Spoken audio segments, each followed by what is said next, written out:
Cette vidéo est sans doute la plus difficile et la plus importante que j'ai jamais tournée. Bonjour à tous. Après plus de 30 ans passés en immersion dans la mouvance New Age et 9 ans de vie dans un ashram en Inde, j'ai décidé de briser le décor et de vous dire la vérité sur ce que j'appelle aujourd'hui le bullshit spirituel et entamer avec vous une déconstruction totale. Vous me suivez depuis une dizaine de mois, vous connaissez mon sourire que je porte très souvent, c'est un vrai sourire car j'aime la vie. Mais derrière ce sourire, il y avait une ombre que je ne vous avais encore jamais montrée. À 55 ans, on arrive à un âge où on n'a plus envie de tricher. J'ai passé ces 3 derniers mois à me demander mais qu'est-ce que je transmets vraiment sur cette chaîne? Et la réponse m'a fait mal, parce que j'étais en train de devenir, malgré moi, un énième rouage de la machine à bien-être. Alors aujourd'hui, je fais un grand ménage, je fais mon coming out de lucidité. J'arrête le bullshit de la pensée magique, j'arrête d'entretenir cette image de sérénité sans faille que l'on attend de moi. Je vais vous expliquer pourquoi j'ai décidé de redevenir simplement humain. Parce qu'au fond, à force de courir après une forme idéale de spiritualité, eh bien, je m'étais tout simplement déconnecté de ma propre humanité. Mais avant de tout déconstruire, je vous dois une explication. Pourquoi est-ce que j'ai plongé là-dedans? Pourquoi est-ce que j'y suis resté 35 ans? Pour comprendre l'ampleur du séisme, il faut comprendre d'où je viens. Mon histoire avec la spiritualité commence à la fin des années 80. J'avais 20 ans, le monde me semblait vide, et le New Age m'offrait une promesse incroyable. Celle que tout avait un sens, que ma douleur était un processus, et que l'amour pouvait tout guérir. Je n'y suis pas allé par naïveté, j'y suis allé par soif de sens. J'ai confondu mon besoin de transcendance avec des recettes magiques. On ne cherche pas à élever sa vibration par arrogance, on le fait parce qu'on a désespérément besoin d'espoir. Et c'est avec cette soif que j'ai tout vécu de l'intérieur. Je n'étais pas celui qui restait dans les livres. J'étais celui qui pratiquait, celui qui expérimentait, qui cherchait sans relâche cette promesse d'éveil ou de transformation. J'ai traversé des décennies de rituels, de courants et de croyances, explorant chaque recoin de cette nébuleuse jusqu'à l'engagement le plus total. Passé 9 ans dans un ashram en Inde. 9 ans, c'est long. J'y ai vu le quotidien des chercheurs d'absolu. J'ai cru sincèrement qu'à force de discipline, de récitation de mantras et de nettoyage karmique, j'atteindrais enfin cet état supérieur. Mais la réalité, c'est pendant que je cherchais à élever ma propre vibration, je passais à côté de ma propre humanité. Si j'étais en colère, c'était de ma faute. Si j'étais triste, c'est parce que je manifestais pas bien. J'ai vécu dans une prison dorée de concepts spirituels pendant 3 décennies. On finit par devenir l'esclave d'un lexique, ancrage, pleine conscience, lâcher prise. Des mots que l'on répète sans plus jamais ressentir leur véritable saveur. 9 ans dans un ashram, c'est long. On pense souvent que c'est le paradis de la sérénité. Mais je vais vous dire une vérité que peu de gens osent dire. C'est parfois d'une solitude immense. Pourquoi? Parce qu'on passe son temps à surveiller ses pensées pour qu'elles soient pures. Et on s'empêche d'être un bon vivant. Je me souviens de ces moments à Pondichéry où parfois je m'empêchais de rire, de savourer un simple plaisir terrestre, tout simplement parce que je pensais que ça allait faire baisser mon taux vibratoire. Imaginez un peu la fatigue mentale de s'auto-juger pendant 35 ans. Je me suis coupé de ma propre nature d'homme qui aime la vie, qui aime rire et partager. On peut dire que c'est une forme de schizophrénie spirituelle. D'un côté, on prône l'amour inconditionnel, et de l'autre, on est d'une dureté mais implacable envers soi-même dès qu'une pensée normale humaine émerge.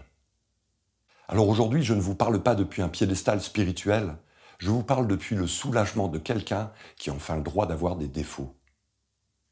Il y a 3 mois, j'ai eu un véritable déclic. J'étais en train de préparer une vidéo sur la cohérence cardiaque. Un sujet de plus, une technique de plus.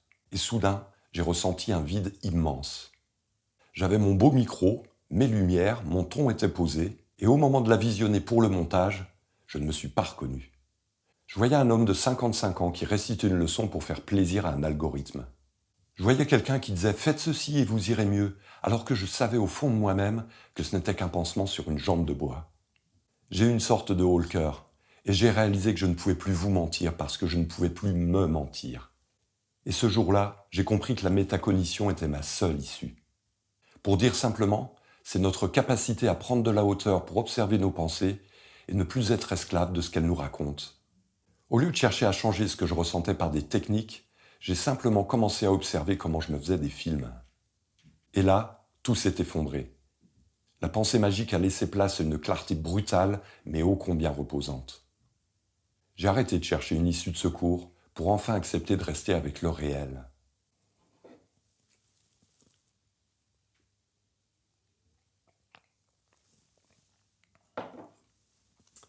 Il y a un côté sombre dans la pensée magique dont on ne parle jamais assez. C'est la violence psychologique qu'elle inflige. Pendant des années, j'ai vu des gens, et je m'inclus dedans, entrer dans des spirales de détresse profondes.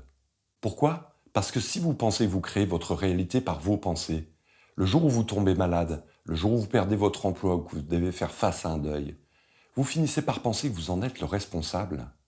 Et on vous dit « mais tu as dû attirer ça, tes pensées sont négatives ». Mais c'est d'une cruauté sans nom.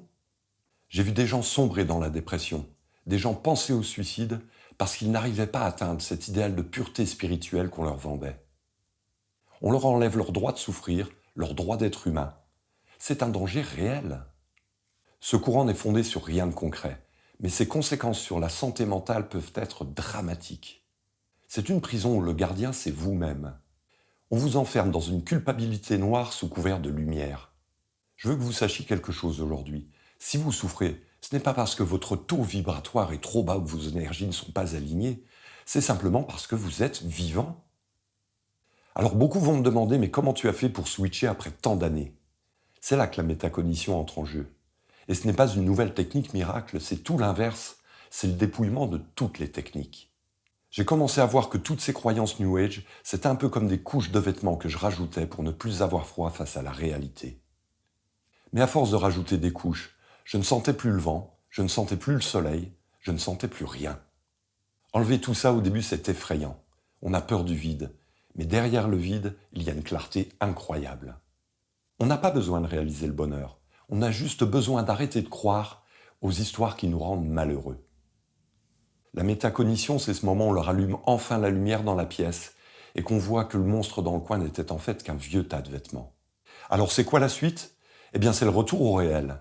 À 55 ans, je n'ai plus envie d'être éveillé, j'ai envie d'être réveillé. Je veux être ce bon vivant qui aime rire, qui aime le contact humain sans protocole. Mon altruisme, lui, n'a pas changé, bien au contraire, il est devenu plus honnête. Avant, je voulais aider les gens à s'éveiller. Aujourd'hui, j'ai juste envie de les aider à se foutre la paix. Si mon parcours de 35 ans peut servir à ce qu'une personne ici arrête de culpabiliser parce qu'elle a des pensées négatives ou qu'elle n'arrive pas à méditer, alors cette vidéo aura plus de valeur que mes 9 ans passés en Inde. Aider son prochain, c'est aussi lui dire « Regarde, je me suis trompé de chemin pendant 30 ans, et c'est pas grave, on peut recommencer à zéro aujourd'hui. » La vraie bienveillance, elle ne demande pas de certificat de sainteté. Et il y a un point sur lequel j'aimerais insister, c'est que quand j'ai lâché tout ça, je n'ai pas perdu ma joie, bien au contraire. C'est là que le vrai bien-être a commencé. La libération, elle est là. C'est le droit de ne plus être parfait, le droit de ne plus avoir de mission de vie ou de destinée incroyable. Vous savez, depuis que je me suis libéré de tout ce bullshit, je respire enfin. C'est comme si j'avais passé 35 ans en apnée à essayer de devenir un être de lumière et qu'aujourd'hui je découvrais le plaisir de simplement marcher sur la terre, de sentir le vent ou de rire d'une blague idiote. Le bien-être, ce n'est pas une technique de respiration, c'est l'absence de combat contre soi-même. C'est cette paix-là, solide et réelle, que je veux vous partager maintenant. Je ne me suis jamais senti aussi vivant qu'en acceptant ma condition d'homme de 55 ans, imparfait et mortel. Dans quelques jours, je pars en voyage pour 3 mois, au Népal et en Thaïlande. Mais je vous rassure, je ne vais pas vous faire un vlog méditation. Je pars en explorateur de la réalité et je vais vous montrer ces pays avec mes nouveaux yeux. Ceux d'un homme qui a passé 35 ans dans le New Age et qui en est revenu. On va observer, on va déconstruire, on va s'émerveiller des paysages et des gens, et surtout, on va laisser le bullshit à l'aéroport. Alors si vous voulez me suivre dans cette quête de lucidité, de rire et d'authenticité brute, alors restez ici. On va vivre une aventure humaine, une vraie. Je vous remercie de m'avoir écouté jusqu'au bout. Ça m'a fait un bien fou de vous dire tout ça. On se retrouve très vite, sans filtre, parce qu'au final, la seule chose qui compte vraiment, c'est d'être ici, ensemble, et d'être vrai. Si vous souhaitez en savoir plus sur la métacognition, je ne saurais que trop vous recommander la chaîne d'Elisabeth Fety, Méta de choc.